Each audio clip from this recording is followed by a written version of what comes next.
Hi, I'm John Stevenson, and we're going to be looking at care for the aging in our continuing study of biblical ethics.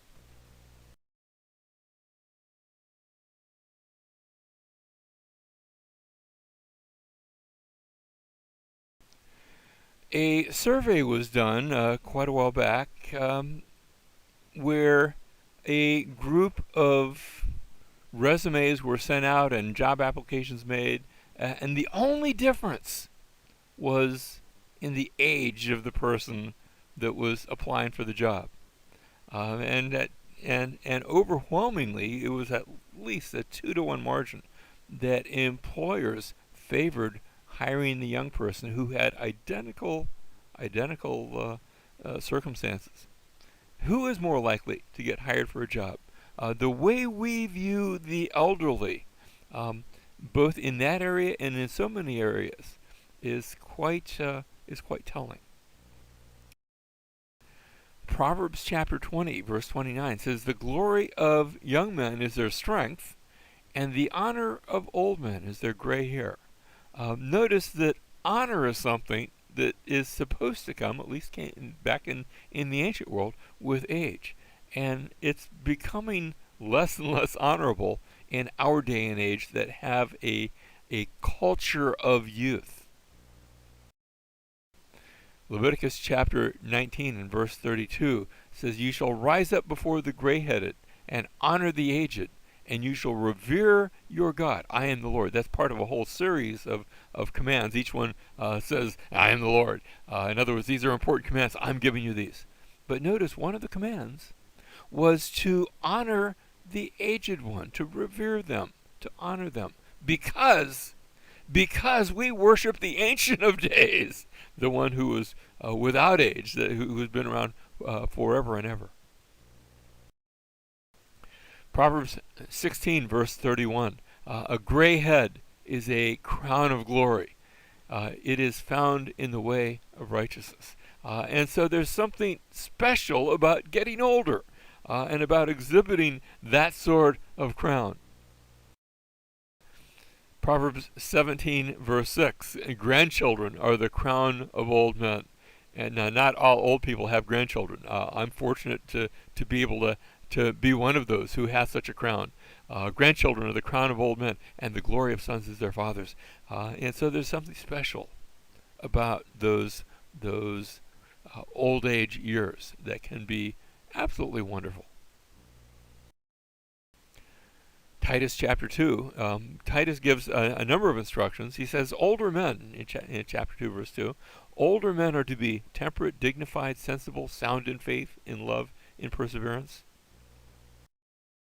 He goes on to say, in the next verse, older women likewise are to be reverent in their behavior, not malicious gossips, nor enslaved to much wine, teaching what's good, so that they may encourage. Notice, one of the things that older women are to be doing is encouraging younger women to love their husbands, to love their children, to be sensible, pure, workers at home, kind, being subject to their own husbands, so that the word of God will not be dishonored, so that older women have a ministry within the church that is involved in training up younger women. 1 Timothy chapter 3 begins in verse 1, "Do not sharply rebuke an older man, but rather appeal to him as a father. To the younger men as brothers, the older women as mothers, the younger women as sisters, in all purity." But notice there's a place of honor toward the elderly.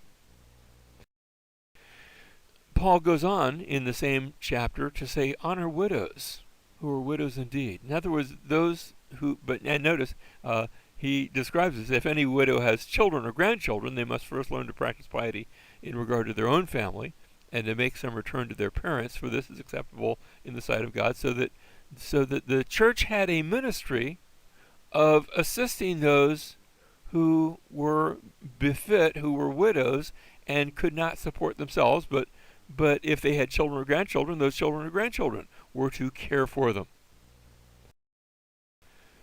But verse 5, "Now she who was a widow indeed," in other words, one who was a widow and did not, for whatever reason, did not have children or grandchildren, and who's been left alone, and has fixed her hope on God and continues in entreaties and prayers day and night, That's one who's really destitute, who really is a widow. Verse 6, but she who gives herself to wanton pleasure, by contrast, is dead even while she lives. Prescribe these things as well, so that they may be above reproach. So he says in verse 8, but if anyone does not provide for his own, and especially for those of his household, he has denied the faith and is worse than an unbeliever. We are called to take care of our family, and yes, our extended family. Verse 9, a widow is to be put on the list. Now that's where they were to care for that widow, the church itself, not just the family, because they didn't have any family. But here's a widow who's a widow indeed, a true widow. A widow is to be put on the list only if she's not less than 60 years old, having been the wife of one man, having a reputation for good works, and if she's brought up children, and if she's shown hospitality to strangers, if she's washed the saints' feet, if she has assisted those in distress, if she has devoted herself to every good work. In other words, she's done what she could do in her time, and now it's time for others to take care of her, which is a call that makes sure that you're living your life in such a way to have done these sorts of things, to bring up your children and to show hospitality to strangers and to care for believers and to assist those in distress. Verse 11, but refuse to put younger widows on the list, for when they feel sensual desires in disregard of Christ, they want to get married. And it's not that getting married is a bad thing, but this is evidently some sort of case where there were those women who were going to devote themselves, who were going to commit themselves, in a sense, were going to be devoted as though they were a wife to Christ. And someone who would now leave that, thus incurring condemnation, because they've set aside their previous pledge. This evidently involved what was seen to be a pledge, that they would give themselves over to the work of the Lord and therefore be supported by the church. Verse 13, at the same time, they also learn to be idle, and they go around from house to house, and not merely idle, but also gossips and busybodies, talking about things not properly mentioned. And so this was to be avoided. Verses 14, 15, therefore I want the younger widows to get married. Notice remarriage is okay and is desirable, and in this case to bear children and keep house and give the enemy no occasion for reproach, for some have already turned aside to follow Satan. And so that singleness after marriage can be a bad thing, and that remarriage can be a desirable thing. Verse 16, if any woman who is a believer has dependent widows, she must assist them, and the church must not be burdened, so that it may assist those who are widows indeed. And so notice that family obligations should trump. Family obligations should come to the forefront, and we're called to take care of our families.